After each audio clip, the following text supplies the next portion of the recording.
Welcome all of you to my video. In this video we are going to see chapter 4 geometry theorem 4 converse of angle bisector theorem. So இது நம்ம போன வீடியோவில் theorem 3 பார்த்துருப்போம். அது வந்து இந்த angle bisector தியரத்துடைய தியரத்தை பார்த்துருவோம். அதாவது angle ஸ்ட்ரைட்டான angle bisector தியரம். அதில் என்ன படிச்சிருப்பீங்க நீங்கள்? ஸோ அது என்னென்னா நம்ம ஸ்ட்ரைட் ஆங்கிள், அதாவது என்ன கொடுத்துருப்பாங்கன்னா இன்டர்னல் பைசெக்டார்னு சொல்லிட்டு கொடுத்துருப்பாங்க. அப்படி ரெண்டு ஆங்கிள் இருக்கும்போது அதுக்கு ஆப்போசிட்ஸ் இருக்கக்கூடியது டிவைட் ஆகக்கூடியதாக வரும் அப்படின்னு சொல்லி கொடுத்துருக்காங்க. ஸோ இது அப்படியே மாற்றி சொல்லக்கூடியதான் இந்த தியரம். ஸோ அதாவது இது எப்படி பிரிச்சுக்கலாம்னா இப்படி பிரிச்சுக்கோங்க. ஸோ இப்படி பிரிச்சும்போது நம்ம வந்து ஈஸியாக இருக்கும், அண்டர்ஸ்டாண்ட் பண்ணிக்கலாம். ஸோ பாருங்கள், let me draw a triangle. So நான் ட்ரையாங்கிள் வரைஞ்சிக்கிறேன் ஃபஸ்ட்டு, ஏபிசி. அண்ட் இப்போ பாருங்கள், நம்ம ஸ்டேட்மெண்ட் பாருங்கள். If a straight line through one parts of a triangle divides the opposite side. அதாவது இந்த ஸ்டெப்பை பாருங்கள். If a straight line through one parts of a triangle, ஏதோ ட்ரையாங்கிளில் ஒன் பர்டிகுலர் சரியாக ஒரு ஸ்ட்ரைட் லைன் ஆனது போகுது. அப்போ நான் இப்படி போட்டுக்கிறேன் இதை. ஸோ இந்த மாதிரி நான் வந்து அதாவது இப்படி போட்டுக்கிறேன். இங்கே பாருங்கள், இதில் நான் ஒரு போட்டு ட்ரையாங்கிளாக போட்டுக்கிறேன். ஸோ இப்படி போட்டிங்கன்னா இது என்னது? இதான் straight line through one parts of a triangle divides the opposite side. What is the mean opposite side? இதான் ஆப்போசிட் சைடு. அந்த நம்ம எது வந்து ஸ்ட்ரைட் லைன் வச்சு வர்டிக்ஸில் இருந்து இந்த வர்டிக்ஸில் நம்ம பிரிச்சுக்கோமோ அதுக்கு ஆப்போசிட் சைடு தான் இது பிசி. ஸோ அதை வந்து இன்டர்னலியாக அதர் டூ சைட்ஸ் வச்சு டிவைட் பண்ணுது. அது இன்டர்னலியாக அது டிவைட் ஆகுது. அப்போது இது நீங்கள் டின்னு வச்சுக்கோங்க.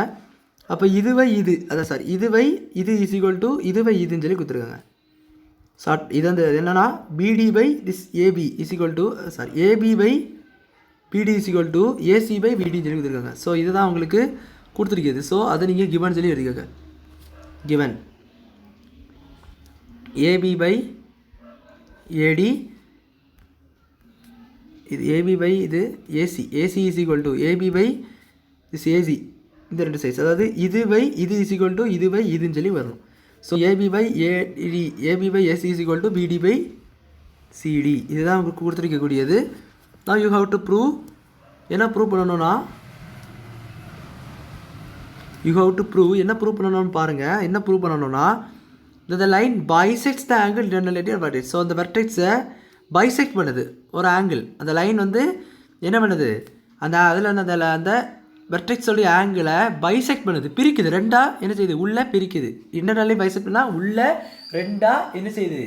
அந்த ஆங்கிளை இந்த லைன் வந்து என்ன செய்யுது? பிரிக்குது இந்த வெர்டெக்ஸில். ஸோ அதனால் இப்படி தான் வரும். அப்போ இது என்னது?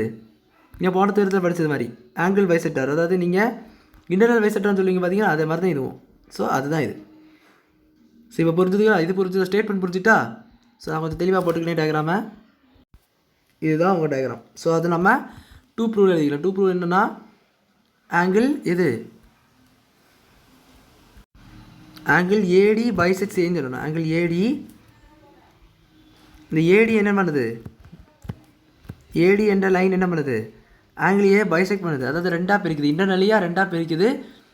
தட் இஸ் என்ன எழுதிக்கலாம்னா angle 1 is equal to angle 2. So இதை நம்ம புரியும். இங்கே பாருங்கள், ஆங்கிள் 1 2 என்பது என்னென்னா இது நீங்கள் 1 எடுத்துக்கோங்க, இது 2 எடுத்துக்கோங்க. ஸோ அது வந்து நம்மளுக்கு வச்சுக்கோங்க. நான் சொல்கிறேன் பின்னாடி அது வந்து என்ன எதனால் நான் அப்படி போட்டேன்னு உள்ளதை சொல்கிறேன். இப்போ நம்ம கன்ஸ்ட்ரக்ஷன் பார்க்கலாம். கன்ஸ்ட்ரக்ஷன் பார்க்கும்போது என்ன பண்ணணும்னா இதிலேருந்து ஒரு பேரலல் கொண்டு போங்க. அதாவது இந்த ஏடிக்கு பேரலாக என்ன செய்யணும்? இந்த லைனை கொண்டு போகணும். ஸோ அப்போ இப்படி கொண்டு போங்க. இவ்வளோதான். ஸோ இப்படி கொண்டு போயிட்ட பிறகு இந்த ஏ என்ன பண்ணணும்? இந்த மாதிரி ஜாயின் பண்ணிடுங்க. ஸோ அப்போது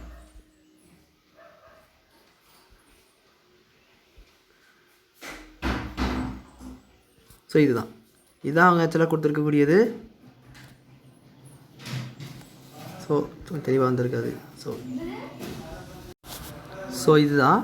இது வந்து நம்ம ஈன்னு வச்சுக்கலாம். ஸோ அது என்ன கொடுத்துருக்காங்க பாருங்கள். அதில் அது கன்ஸ்ட்ரக்ஷன் என்னென்னா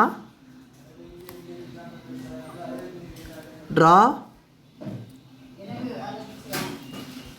ஈசி பேரலல் டு எது? எந்த இதுக்கு பேரலாக நம்ம வரைஞ்சிருக்கோம்? ஏடிக்கு பேரலாக வரைஞ்சிருக்கோம். அப்போ ஏடி பேரலல் டு திஸ் ஏசி, சிஇக்கு நம்ம பேரலாக வரைஞ்சிருக்கோம். தென் எக்ஸ்டெண்ட் ஏ டு எதுக்கு? இ. அந்த லைன் பேர் என்னது? ஏபி. ஏபி என்ற லைனை வந்து என்ன பண்ணணும்? ஈக்கு எக்ஸ்டெண்ட் பண்ணணும். அது இ என்ற பாயிண்ட்டுக்கு எக்ஸ்டெண்ட் பண்ணணும். ஸோ அதுதான் புரிஞ்சுதுங்களா? ஸோ நம்ம வந்து பேரலாக நம்ம ஒன்று வரைஞ்சிக்கிட்டோம், தென் எக்ஸ்டெண்ட் பண்ணிக்கிட்டோம். அதான் கன்ஸ்ட்ரக்ஷன். ஸோ அதனால தான் உங்களுக்கு புக்கில் இந்த மாதிரி ஒரு டயக்ராம் தான் கொடுத்துருப்பாங்க. இப்போ நம்ம போன தியரத்தை பார்த்த மாதிரி ஒரு சில ஆங்கிள்ஸ் பார்க்கணும்.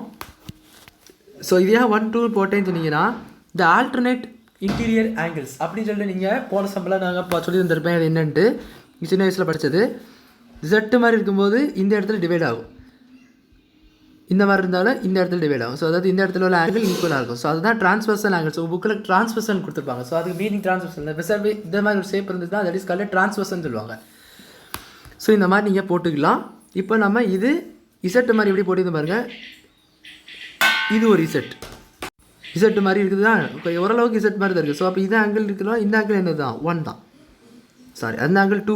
ஸோ இங்கே பாருங்கள், இந்த ஆங்கிள் ஈக்குவலாக இந்த ஆங்கிள் ஈக்குவலாக இருக்கும். அதாவது நல்லா பாருங்கள், நம்ம 2ன்னு எடுத்த ஆங்கிள் எதனால் அதை நம்ம 1 2ன்னு அசியூம் பண்ணிக்கிறோம். ஸோ ஃபஸ்ட்டு தியரத்து ப்ரூஃபோட ஃபஸ்ட் ஸ்டேட்மெண்ட்டே அதுதான், அதை நம்ம அசியூம் பண்ணிக்கிறோம். ஸோ நான் போடுறேன், இது வந்து இப்படி போடுங்க. இது வந்து 2ன்னு சொன்னாச்சுன்னா இதுவும் என்னது தான் 2 தான், அவ்வளோதான். இதுதான் உங்களுக்கு என்னது அந்த தியரம், அதாவது நம்ம ஆல்டர்னேட் இன்டீரியர் ஆங்கிள். ஸோ அதே போல் தான் இந்த இது இருக்கும் பாருங்கள், இப்படி தலைகீழ போடணும் இந்த மாதிரி. அப்போ என்னது இந்த ஆங்கிள் எதுக்கு ஈக்குவலாக இருக்கும், இந்த ஆங்கிள் ஈக்குவலாக இருக்கும், அவ்வளோதான். ஸோ அதையும் வச்சுக்கோங்க, இந்த இடத்துல 1 போட்டுக்கோங்க. கிட்டத்தட்ட இந்த இடத்துல ஒரு இசட்டு மாதிரி வரும், சொல்லணும்னா இந்த மாதிரி வரும் அதுங்களா. இந்த இடத்துல ஒரு ஆங்கிள், இந்த இடத்துல ஆங்கிள் கரெக்டாக இருக்குதுங்களா. ஓரளவுக்கு இசட்டு மாதிரி இருந்தாலே இந்த இடத்துல ஆங்கிள், இந்த இடத்துல 1 போட்டுக்கலாம். ஸோ அது வந்து உங்களுக்கு ஆங்கிள். ஸோ அப்போ இந்த இடத்துல 1, இந்த இடத்துல 2 அப்படி இருக்கட்டும். இப்போ நம்ம ப்ரூஃப் போடலாம். ஸோ ப்ரூஃப் ட்ரா எ டேபிள். ஸோ நான் ஹைலைட் பண்ணி டேபிள் வரைஞ்சிட்டேன். இது உங்களுக்கு statement and this is reason. உங்கள் புக்கில் 9 ஸ்டேட்மெண்ட் கொடுத்துருக்காங்க. ஸோ அது ஓப்பன் ஈஸி தான் பாருங்கள். நம்பர் ஒன் என்னென்னா அசியூம் பண்ணிக்கோங்க, அசம்சன். உங்கள் புக்கில் அசம்சன் தான் ஃபஸ்ட் கொடுத்துருப்பாங்க. ஸோ அது ஒன்றுமே இல்லை, எதை நம்ம 1ன்னு சொல்லி அசம் பண்ணியிருக்கோம், ஆங்கிள் பிஏடியை. Angle B A D is equal to 1, B A D is equal to இன்னொன்று என்னது இது ஏ, இன்னொன்று என்னது டிஏசி. எதாங்கில் பாருங்கள், ஏ நடுவில் இருக்குது. So DAC that is 2. So இதை எழுதுறதுக்காக தான் நம்ம என்ன பண்ணியிருக்கோம், அசியூம் பண்ணதுக்காக தான் நம்ம என்ன பண்ணியிருக்கோம், அசம்சன் சொல்லி எழுதியிருக்கோம். ஸோ இது ஃபஸ்ட்டு ஸ்டெப். செகண்ட் என்னென்னா, இப்போ பாருங்கள் செகண்டுக்கு நம்ம 2 டிரான்ஸ்வர்சல் ஆங்கிள்ஸ் பார்த்தோம். ஒன்று என்னது இது, இந்த பிஏடியோட எது ஈக்குவலாக இருக்குது, பிஏடி பாருங்கள். இந்த பிஏடி இது கூட எது ஈக்குவலாக இருக்குன்னு கேட்டிங்கன்னா ஏஇசி, அவ்வளோ. இந்த PAT is equal to this AEC. So வந்துருக்கு ஒரு செட்டு மாதிரி. ஸோ அதெல்லாம் நம்ம என்ன பண்ணியிருக்கோம், இந்த இடத்துல 1ன்னு போட்டு போட்டோம். ஸோ இந்த இடத்துல இப்படி ஒரு செட் ஆகுது. அப்போ இந்த இடத்துல ஆங்கிள் இருக்குதுன்னா இங்கே பாருங்கள், அதில் எப்படி வந்துருக்கு பாருங்கள். ஸோ இந்த இடத்துல ஆங்கிள் 1ன்னா நம்ம இங்கே இடத்துல இப்படி ஒரு போட்டிருக்கோம்ல. ஸோ இந்த ஆங்கிள் நம்ம என்ன சொல்லியிருக்கோம், 1ன்னு சொல்லியிருக்கோம், அவ்வளோதான். ஸோ அதுதான் கான்செப்ட். ஸோ இது உங்களுக்கு 1. ஸோ இதை வந்து நீங்கள் என்ன பண்ணிக்கோங்கன்னா எழுதிக்கோங்க ரெண்டாவது ஸ்டெப்பாக. Angle B A D is equal to எந்த angle, angle A E C that is equal to 1, angle 1. So that is equal to transverse angles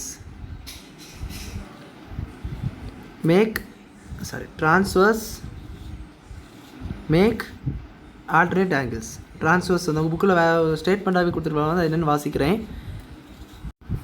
Since DA parallel to CE and AC is transversal, corresponding angles are equal. So அது ஒன்றுமே இல்லை, நம்ம DA இருக்குது பார்த்தீங்களா, நம்ம DA என்பது இதுதான் ஏடி. அது வந்து எதுக்கு பேரலாக இருக்குது, CE என்ற இதுக்கு பேரலாக இருக்குது. அப்போ அது டிரான்ஸ்வர்ஸ் ஃபார்ம் பண்ணோம். ஸோ அப்போ ஆங்கிள் 1 எதுக்கு ஈக்குவலாக இருக்கும், இந்த set this 1 is equal to this 1ன்னு சொல்லி கிடைக்குது. அதை தான் உங்களுக்கு வந்து கரஸ்பாண்டிங் ஆங்கிள்ஸ் ஆர் ஈக்குவல் சொல்லி கொடுத்துருப்பாங்க. ஸோ அந்த ஸ்டெப்பை தான் நான் ஷார்ட் ஆகும் டிரான்ஸ்வர்ஸ் மேக்ஸ் ஆல்டர்னேட் ஆங்கிள்ஸ் சொல்லி எழுதியிருப்பேன். நீங்கள் அந்த புக்கில் இருக்க மாதிரி எழுதிக்கோங்க. Since D A parallel to E C, D A parallel to இசினால நம்மளுக்கு வந்து ஒரு டிரான்ஸ்வர்ஸ் ஃபார்ம் ஆகும். அதில் அந்த டிரான்ஸ்வர்ஸ் போல பாட்டு கரஸ்பாண்டிங் ஆங்கிள்ஸாக ஈக்குவல் சொல்லி எழுதிக்கோங்க. ஸோ அதுதான் இது. இப்போ பாருங்கள், இன்னொன்று இதே போல் இருக்குது. ஸோ இதை தேர்ட் ஸ்டெப்பு கண்டினியூஸ் எழுதிக்கோங்க. இதே தான், பட் இன்னொரு ஆங்கிள் வச்சுருக்குல்ல, அதை வச்சு போகணும். ஸோ செகண்ட் ஆங்கிள் வச்சு நான் செகண்ட் ஆங்கிள் நம்ம என்ன எடுத்துகிறோம், D A C. Angle D A C is equal to ACE, this is equal to 2. பாருங்கள் ஆங்கிள் சியை பாருங்கள், DAC is equal to ACE. So அதுக்கு ரெண்டுக்கு போய் 2 தானே இருக்குது. ஸோ அதில் தான் இந்த மாதிரி எழுதிக்குவோம். ஸோ இதுக்கும் அதே ரீசன் தான், ட்ரான்ஸ்வர்ஸ் ஆங்கிள்ஸ். ஸோ உங்கள் புக்கில் இருக்க மாதிரி எழுதிங்க நீங்கள், transverse angles make alternate angles, transverse makes alternate angles. So அதே மாதிரி எழுதிக்கிறேன். எதனால், DA parallel to BC, EC. DA parallel to BC EC. அதுதான் உங்கள் ரீசன். ஸோ இதுவும் ஓகே தான், இதுவும் ஓகே. இப்போ நம்ம 4வது ஸ்டெப் பார்க்கலாம். 4வது ஸ்டெப் என்னென்னா தேல்ஸ் தியரம் வந்து இந்த ரெண்டத்தையும் நம்ம என்ன பண்ண எழுத போகிறோம். ஸோ 4வது ஸ்டெப்புக்காக நம்ம இங்கே வந்து ட்ரூ ப்ரூவில் எழுத பார்த்தீங்களா, அது நீங்கள் 1ன்னு எடுத்துக்கோங்க. ஸோ ஃப்ரம் 1லேருந்து நம்ம என்ன எழுதலாம், தேல்ஸ் தியரம் மூலமாட்டு. ஸோ அதுக்கு முன்னாடி தேல்ஸ் தியரம் மூலமாட்டு நம்ம எதுலேருந்து எழுதணும், இந்த 2 ஆங்கிள்ஸ்லேருந்து ஒன்று கிரியேட் பண்ணணும். ஸோ அது என்னென்னா அந்த ஃபஸ்ட்டு ஆங்கிள் ஒன்று ப்ரூவ் பண்ணுவீங்க, அதுலேருந்து நீங்கள் தேல்ஸ் தியரம் எழுதுங்க. ஃப்ரம் எதுலேருந்து, இதில் தேல்ஸ் தியரம் எதுலேருந்து எடுக்கிறீங்க, இதுலேருந்து. So BA by AE is equal to BA by AE is equal to BD by DC. This BD by AC, BD by BC DC. So BA by AE is equal to BD by DC. So அப்படி எழுதிக்காங்க. So இதை அவங்க Thales தியரத்துலேருந்து எழுதுறது தான். So BA by AE is equal to from second one BA by AE is equal to DAV BD by DC. So இதுலேருந்து வேறு ஒன்றும் இல்லை, பிஏ பை டிசி, இது BA by AC AE is equal to DC by இது BE by DC. So அப்படி தான் எழுதிக்கோங்க. So இது தேல்ஸ் தியரம் மூலமாக எழுதுறது. ஸோ தேல்ஸ் தியரம் உங்களுக்கு தெரியும், அதுக்கு முன்னாடி படித்த ஒரு தியரம் தான். ஸோ நம்ம ஃப்ரம் 1 நம்ம 1 எடுத்தோம்ல, அதுலேருந்து ஒரு ஸ்டெப் எழுதிக்கோங்க. So AB by AC is equal to BD by CD அல்லது பிடி பை சிடி டிசின்னு போட்டுக்கோங்க. ஸோ அதே தான் வருது. ஸோ அதுக்காக தான் நம்ம இந்த தியரை கொஞ்சம் இந்த மாதிரி எழுதிக்கலாம், மாடிஃபை பண்ணி எழுதியிருக்கோம். ஸோ அதில் அந்த ABA by A is equal to BD by DC இதுலேருந்து தான் வந்திருக்கு உங்களுக்கு, வேறு இதில் இந்த 2 இதுலேருந்து தான் உங்களுக்கு வந்திருக்கு. ஸோ இது கிடையாது. இந்த BD by BC is equal to BD by DC, AC is equal to AE, BD by AD equal BD by இங்கே ஏசின்னு இருக்குது, நம்ம அதை டின்னு போட்டு எழுத வேண்டியது தான். ஏன்னு சொன்னால் அது இங்கே வந்து உங்களுக்கு டிசி ஏஇசி என்பது டிசி தான் அப்படின்னு சொல்லி போட்டுக்கோங்க. ஸோ இது வந்து புரிஞ்சுருக்கோம். இப்போ நம்ம பாருங்கள் 6th ஸ்டெப் என்ன கொடுத்துருப்பாங்கன்னா, இது ரெண்டு ஈக்குவேட் பண்ணி கொடுத்துருப்பாங்க. அதாவது இது ரெண்டத்தையும் ஈக்குவேட் பண்ணிக்காம. ஸோ இது வந்து நீங்கள் 2ன்னு எடுத்துக்கோங்க. தேர்ஸ் எடுத்து கிடச்சதை இது 2ன்னு எடுத்துக்கிட்டால் ஃப்ரம் 1 and 2லேருந்து என்ன எழுதிக்கலாம்னா என்ன எழுதிக்கலாம், பிடி பை டிசியில் ஈக்குவலாக இருக்குது. அப்போ ரெண்டத்தையும் ஈக்குவேட் பண்ணிக்கலாம். BA by AE is equal to AB by AC. அதாவது என்னென்னா இந்த பிஏ என்பது ஏபி தான். ஸோ 7th ஸ்டெப் என்னென்னா ட்ராயே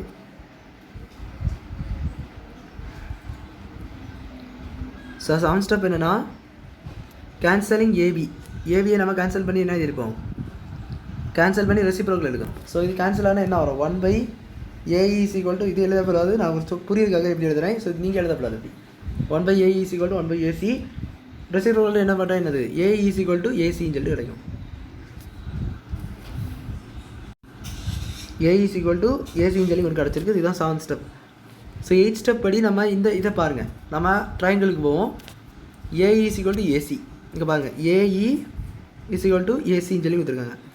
அப்போது இந்த ட்ரையாங்கிளை பாருங்கள், இந்த ட்ரையாங்கிளை பாருங்கள், இந்த ட்ரையாங்கிள் என்ன தெரியுதுன்னா AE is equal to EC. அப்போ 2 சைட்ஸ் ஈக்குவல், 2 சைட்ஸ் ஈக்குவல்னா என்னது, ஐசோசெலஸ் ட்ரையாங்கிள் படிச்சிருப்பீங்களா சின்ன வயசில். Isosceles triangles are 2 sides and 2 angles are equal, this called isosceles triangle. So 2 sides ஈக்குவலாக இருக்குது. அப்போ இது ஒரு ஐசோசெலஸ் ட்ரையாங்கிள் நம்ம சொல்லிக்கலாம். 2 சைட்ஸ் ஏசி அண்ட் ஏஇ அது உங்களுக்கு ஈக்குவலாக இருக்குது. அதனால் இப்போ ஆங்கிள்ஸ் என்னவாக தான் இருக்கும், ஈக்குவலாக தான் இருக்கும். தட் இஸ் இந்த ஆங்கிள் இஸ் ஈக்குவல் டு இந்த angle E is equal to angle C. So அப்போ இதில் என்னது, இது ட்ரையாங்கிள் ஏபிஸ். இது என்ன ட்ரையாங்கிள் முதல்ல, என்ன ட்ரையாங்கிள் கேட்டிங்கன்னா ஏசிஇ ட்ரையாங்கிள்.